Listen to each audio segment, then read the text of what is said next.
You're listening to Popcorn and Politics. What's the real deal? Hosted by Audrey Bell Kearney and Derek J. Wilson. Asking the hard-hitting questions you want answers to. From political leaders and political hopefuls from around the world.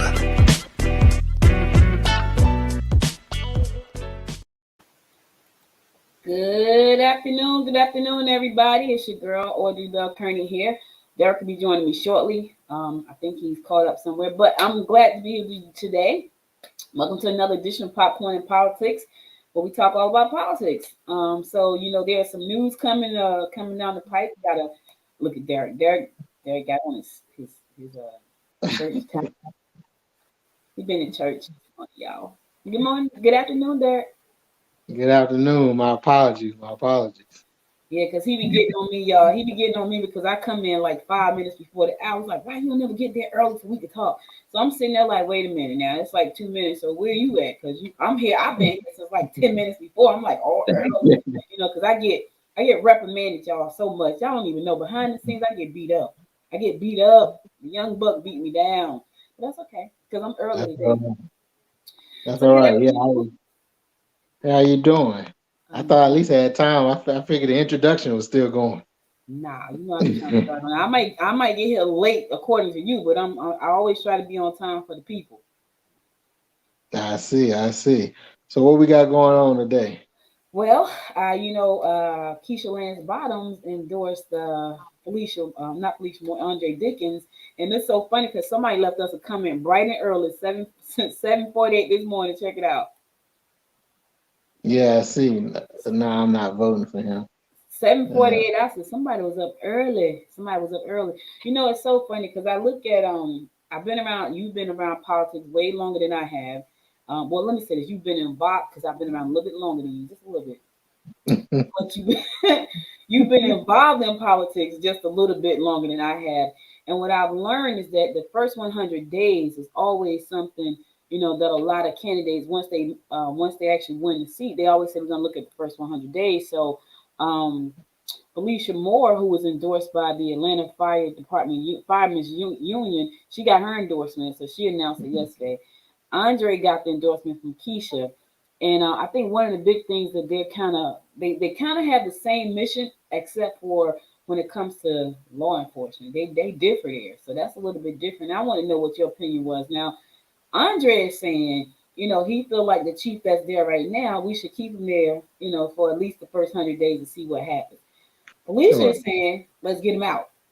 Let's get him out. As soon as I win, he's out. And so, I'm kind of, I don't know. I don't know. What's your thoughts about that? So being that Felicia is the former city council president, she was in position to have influence on these decisions. And so I always find it ironic when you are in a position of power and influence, but you don't use it. But then when now you're trying to replace your boss, all of a sudden everything your boss did was wrong. So I have a problem. I personally think that there is a personal issue between them two, and because Felicia Moore has nothing really positive to say about Keisha Lance Bottoms, and Mayor Bottoms haven't said anything about Felicia other than endorse her opponent. So I think someone outside looking in, I think is more to that. I think them two have a personal issue with each other. And so you think that personal issue is kind of flowing over into like the people that are there right now? Because like I've been around a little bit now to understand that when a new administration come in, they want to bring their own people because they feel like I don't know if I could trust this group right here or that kind of thing. So do you feel like the reason that she wants to get rid of Bryant is because it's some beef between her and Keisha? Or you just think that, maybe he's just not doing what she thinks is a good job at this point? I think he's only been there, a year? I don't even think he's been there a full 2 years yet. Yeah, he only been there for a year. After the Rashad Brooks situation. That was last year. That was last year. Yeah. So, and she was city council president. It's not like, someone who wasn't already part of the government is running for these positions. She was the next person after the mayor as far as the hierarchy in that city government. So she had input. Now, maybe which I don't know because I didn't follow, but maybe she didn't support him or vote for him or, from the beginning. But the fact that he's only been there for a year, um, I'm not exactly understanding what they want him to do in a year time frame. Yes, crime has continued to go, is out of line, but I don't personally think that that's the mayor or whoever's in power. I don't think that's their uh, crime is up because of them. Is crime is up because of circumstances and situations.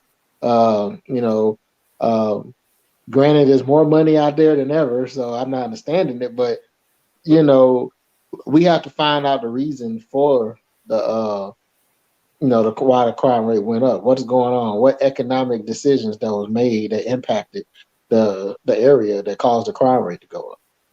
And that's Yeah. going to be interesting to find out too, because I think about what you just said. It's so much money floating around right now. I feel like there's more money floating around now than there has ever been in history. And so why crimes? I feel, and the other thing too, Derek, and this could be it. Everybody feels like they can do everything right now.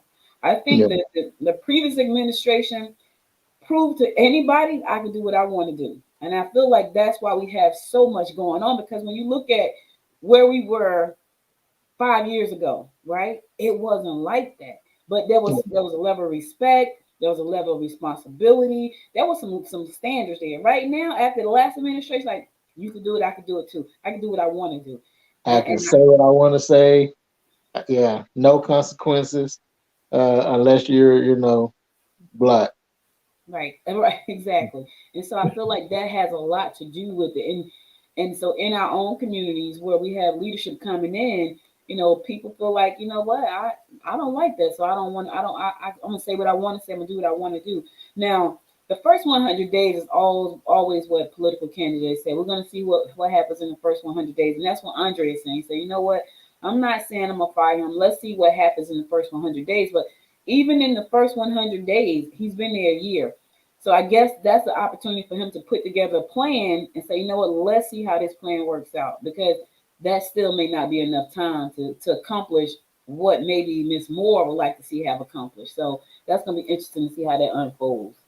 Well, and so again, I haven't really followed the Atlanta races other than, and so I only know about what I hear on the news and hear on the radio. So, um, based on what I'm hearing, Felicia Moore claims that she support the police and training for police, but yet she voted against funding for additional training and other things for the police. So now, mind you, that was based on an ad that I heard from former Mayor Reed. So don't know how true that is, but if that is the case. But I did hear that again. She was in position. She was in a position where she could have made a difference in these arenas. And it's almost like if you in this position to make these decisions to make this difference, but you didn't do it. Why will we believe that you will do it now that you're mayor? One step over. You went from vice president to president, like, and all of a sudden, you know, you're supposed to be, we're supposed to believe that, you can make these, you'll make these decisions when you voted against these things, when you had the opportunity to vote for or support. And so, like that, I think it's more of a personal thing between the two ladies that was running the city, uh, because it just seems that way. If you just sit back and look at the body language, look at the lack of comments from Miss Bottoms, look at the comments from Felicia Moore, that's something personal there. I would like to say I would like to know what that is. I would. I ain't gonna even lie. I would love to know what that is. But that's neither here nor there. It is not that important for real, not for real. I want to talk about Lucy Macbeth and where she stands right now. I know, they have redrawn the line, and her seat, her space may be in a little bit of jeopardy, because of these new lines that have been drawn. And so I read one article said they finally figured out a way to shut her down or something crazy like that. I'm like, that's so crazy. Well, that was purposeful because you know, when she won, it was she was on a mission. Gun control. Um, NRA was against her. Um, a lot of Republicans that feel like Democrats don't support the Second Amendment was against her. But remember, she turned tragedy into triumph, so to speak. Her son was killed for being in a car that the guy felt like the music was too loud. You know, uh, and so he shot into the car and he killed her son, who wasn't even the driver. He was in the backseat passenger, if I'm not mistaken. So, um, so obviously she ran. I don't even want to say with a chip on her shoulder, but she ran with a mission. And so the Republican Party, has been trying to find a way to remove her because she won, and she's been a thorn in their side ever since. And so whether she runs for reelection or not, uh, I think Lucy Macbeth will forever be part of the national and Georgia politics. It also talked that she could even run for congressional district 7. Um, and so I read that article that was saying that although District 7 is mostly Gwinnett, you know, her name is a household name compared to, Carolyn Bordeaux, who is a first term congresswoman, whereas Lucy Macbeth has been there for, I want to say, at least 2 terms now. Hmm. And on top of that, she's a household name. The situation with her son, you know, so I don't think, and with congressional districts, as I learned, that you don't necessarily have to live in those districts to run for those districts. So, whether she decide to run for 6 again or run for another seat, or she will still be a staple, whether she's in Congress or if she take a job somewhere. Uh, she will still be a loud voice to deal with. You can't silence me just because I'm not elected. Yeah. You know. Speaking of gun violence, the verdict of Rittenhouse, Kyle Rittenhouse, shook everybody. And I think for me, when I look at the case, right, he went there with a what was it, AK-47, an AR or something or another. He went there with that gun in his hand. If he had just stayed home, two people probably would not have lost their lives, and another injured if he had just stayed home. But you Yeah, go out, he crossed state lines and everything. you did all of that, and then he gets the verdict of not guilty. And I'm like, okay, so there's no reprimanding him for anything he did. Like he was innocent in the whole thing, and he was not innocent. You go out there with this automatic weapon. Nobody knows what you come to do, so people So, step to you and you kill them. And so, his parents, everybody was saying, "Oh, he was provoked," but you went out there with the gun. Stay home. I, I'm, yeah, I'm just and he lied and said that he was a medic. right. So you went So, out there, but he got off scot free. And so, well, I knew. I had a feeling something was going to happen when they basically dismissed the gun charge. If anything, he would have been guilty of being a minor with a gun. You know, they're saying, oh well, there's a hunting loophole, but he wasn't hunting, well, and he was probably, he probably was, well, honey. he crossed state lines. Uh, Now the sad part about it, the person that bought him the gun probably gonna get more time than he will. Is that person on trial? Well, I haven't. I don't think they're on trial, but I heard that the person that purchased the gun for him could possibly face some time. I heard that on one of the news analysts was saying, and so that's sad. It Although is sad, but it's it's good still for him because illegal, but it's it's still sad. I don't mean to cut you. It is sad, but it's good for him because you had no business buying him a gun in the first place. So you so Right, stupid for right. buying the I mean, gun what that I'm you saying is sad that so I buy you the gun, I get 10 years in prison. You go out and shoot somebody, you get off. right. It's very sad. I'm it's basically like I'm getting penalized for you shooting because if you would have never shot anybody, I wouldn't have. You know what I'm saying? It's like it's a chain reaction. Not saying that the person that purchased the gun shouldn't be held accountable, but you know I find it interesting that you let the person that did the shooting off, but then you turn around and prosecute the one that purchased the gun. Like, and but then y'all also, I mean, they threw out the case of the illegal, that having a gun in the first place, being underage. So if I was that guy's attorney, it would be kind of hard for you to prosecute that because if you saying that I purchased an illegal gun, well, why did you dismiss the case for the guy that had the gun? Because if I purchase you an illegal gun, that means you are in possession of an illegal weapon. Right. So I mean, I'm guilty of purchasing it, but you're also guilty of having it in your possession. And they dismissed that case for you. They saying that case, they said that wasn't relevant. And so I knew that they was taking it off. I knew when they took that off that it was setting up for them to get him a not guilty, because if that was one of the charges, there's no way he could have got not guilty across the board because he was clear as day guilty of being a minor with a weapon. Yeah. But you know what's crazy is you're right. The person that bought the gun, if you think about, I don't know if you ever read the book, The Butterfly Effect, but the Butterfly Effect, I it saw that. you saw it. Well, I didn't see the movie. I think I saw Ashton like for a second. I was like, it's not the same as the book because I think the movie looked a little spooky, but the book was really a good book.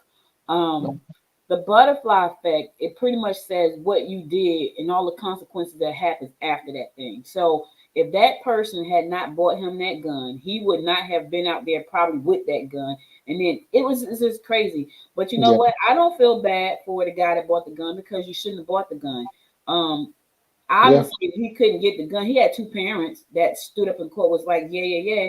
They could have bought him a gun if he really needed a gun. So you gonna go and buy him a gun? So do the time. Do the time for him for being an idiot. What that should say to other idiots is that I'm not about to put my life on the line because you want to be stupid. Like hence, like the people on January 6th, they're all going to jail, and the other one's playing golf. Stupid. I'm yeah, just saying stupid. He playing golf around the world and you about to sit up in jail and do time or you don't lost your job, just be stupid. Just keep being yeah, stupid. At some point, I hope that you understand that what you do based on what somebody is saying has circumstances that will affect your life, right? Bigger than yeah. the nonsense that you think you're fighting for. And this is I what you know I often wonder, what are you thinking when you make these decisions? You know what I'm saying? I just be thinking about that. Like, what exactly were you thinking?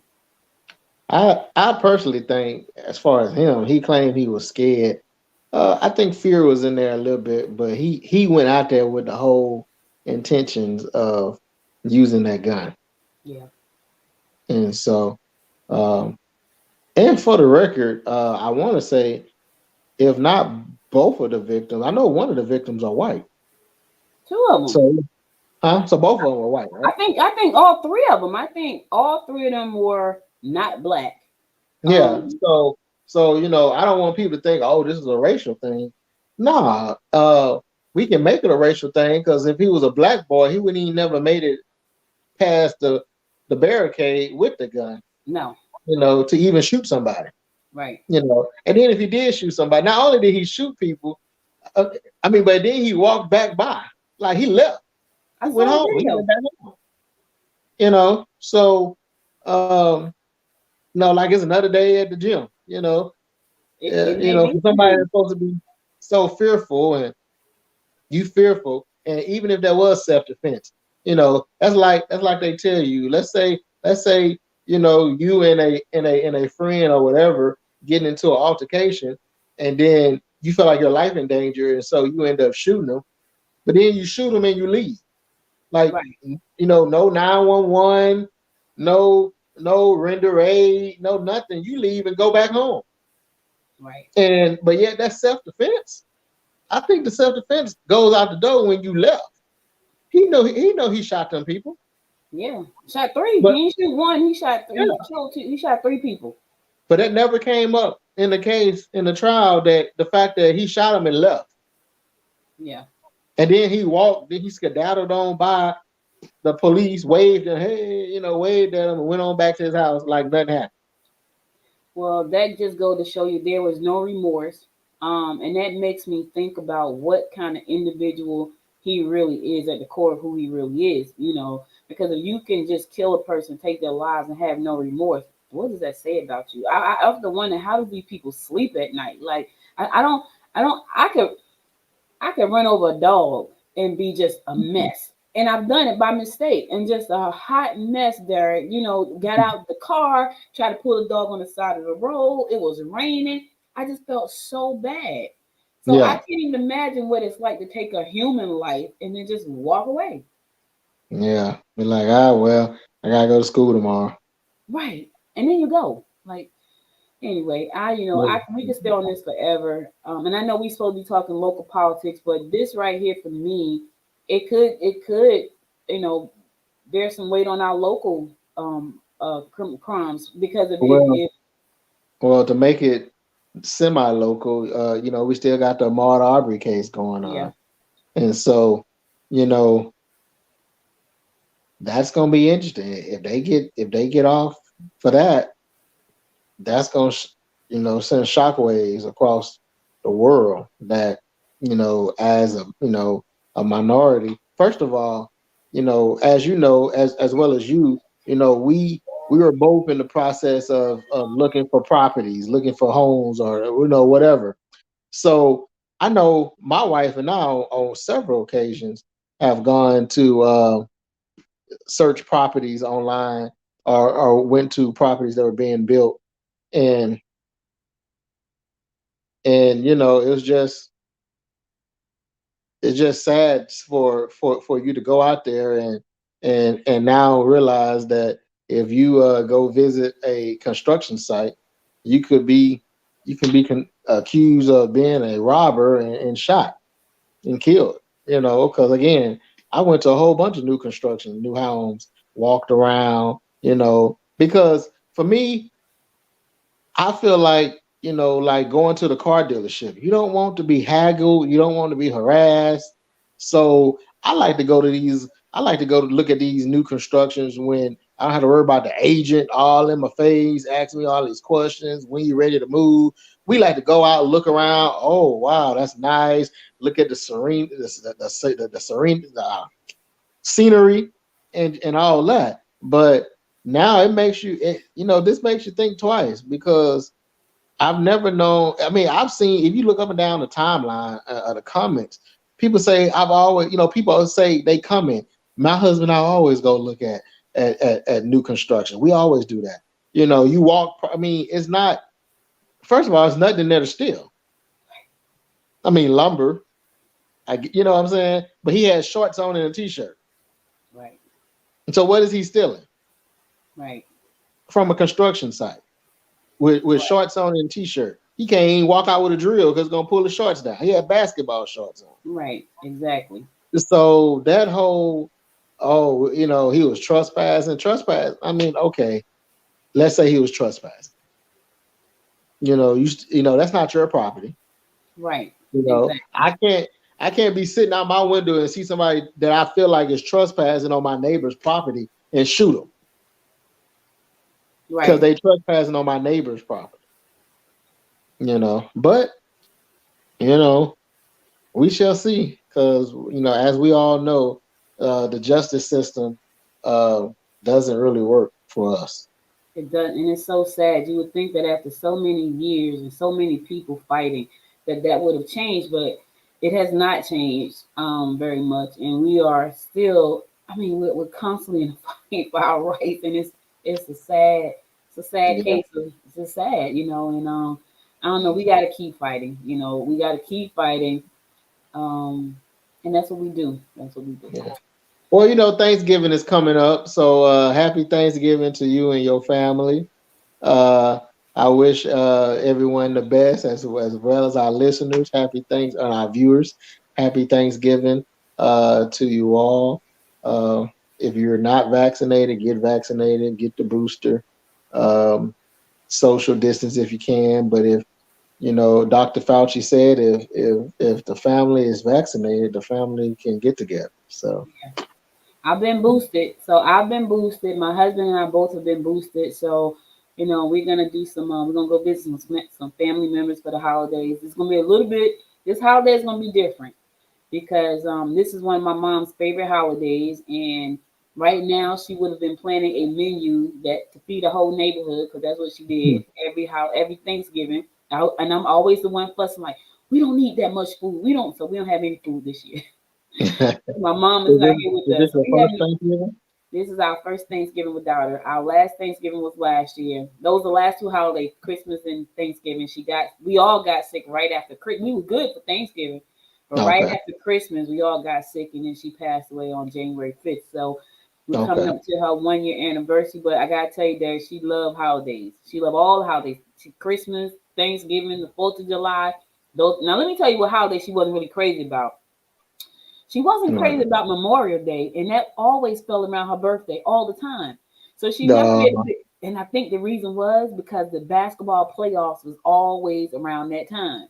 So she didn't care about that because she didn't want anybody. She loves sports like basketball and football and die hard. I had to get the football package, and I fuss about this every year because the football package is $60 extra on your cable bill.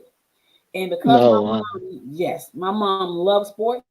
I had to get the package every year. So for like 6 months, I'm always fussing like, oh my God, the bill is too high. She didn't care what I said. Just get me a package. She loves sports. So Memorial Day, she could care less about Memorial Day. Her birthday is the 27th of May. So it always fell right in with Memorial Day. But because the playoffs were going on, she don't care. She don't want to talk. She don't want to just leave me alone and watch the playoffs. So that was the one, she could do without that one. Easter, yeah. So this is gonna be a little different, but we're gonna go visit my aunt, and I'm excited about that because I haven't eaten carrot cake in probably a year. I only eat hers, and so I'm excited to go get me. And I said to her, "Are you making a carrot cake?" And so she knows she don't want to say yes. Like, well, I got 14 cakes, and I was like, "Yeah, I don't care about the people. Are you making a carrot cake for the family? That's all I care about." I Oh don't really like that. Well, yeah, I, it's I have okay. it. I only eat it if she makes it because everybody can't make them. Like some people put raisins in it. I'm like, oh, like I don't like I that. don't. I don't even eat sweets anymore. So I eat them, but I eat them sparingly. But that cake, I probably won't eat anything else but cake and ham. I ain't gonna even lie, y'all. That's what and I eat it together. I know it sounds crazy, but that's my like everybody's eating like stuffing and collard greens and corn. I ain't gonna eat none of that. I'm probably eat some cake and some ham. That's I'm all I'm gonna looking do. good. Well, we just picked up our ham today, so we're getting ready. It's getting ready. I got the When is turkey. mom coming? There, everyone will be here Tuesday. Yeah, I'm talking about 15, 20 folks. Oh yeah, oh yeah, oh yeah. Y'all gonna get it in. All right, I understand. Yeah. Listen, I get it. Well, my mom has 8 sisters, and then they have kids, Oh and wow. then And they they all have come to kids. your house? Yes. Ooh, yeah. I'm gonna stop by on the way back. On the way back, I'm gonna stop by like, hey y'all. I'm I gonna mean, stop so by. they're leaving Friday. So unless we gonna be by here Wednesday or Nope. Tuesday. Yeah, they leaving Friday. So my mom will be here till next Tuesday. She's staying for a whole week, Tuesday to Tuesday. But my aunts and them, a lot of them had to go back to work. So Yeah. my cousins, their kids got to go back to school, and so forgive me. I just had company with 4 legs. Oh, that's Zach, y'all. That's Zach. Now I'll be back Friday afternoon so I can go to the football game. Y'all know my nephew plays for Grayson High School. Whoop, whoop. Shout out to Grayson. They won again. They're on a roll right No, now. So they got they during the playoffs right now. So they won against who did they play last? They played Denmark. That was a good game too. My nephew was sad though. He gave up 2 touchdowns, and like his siblings, he is a perfectionist who always wants to win. So he was upset because he gave up 2 touchdowns, but they still won. So my husband said, "Ooh, what would have happened if they had not won?" I said, "Oh my God, I don't know." But Yeah, yeah, he hurt. yeah. So anyway, so listen, guys, we want to thank you for joining us again for another episode of Popcorn and Politics. We will be back next Sunday, God willing, to bring you more of what's going on in the world of politics. Derek, happy Thanksgiving to you and your family, and I will talk to you again real soon. So next All time, right, man. people, make it a great day. Bye, y'all. Bye.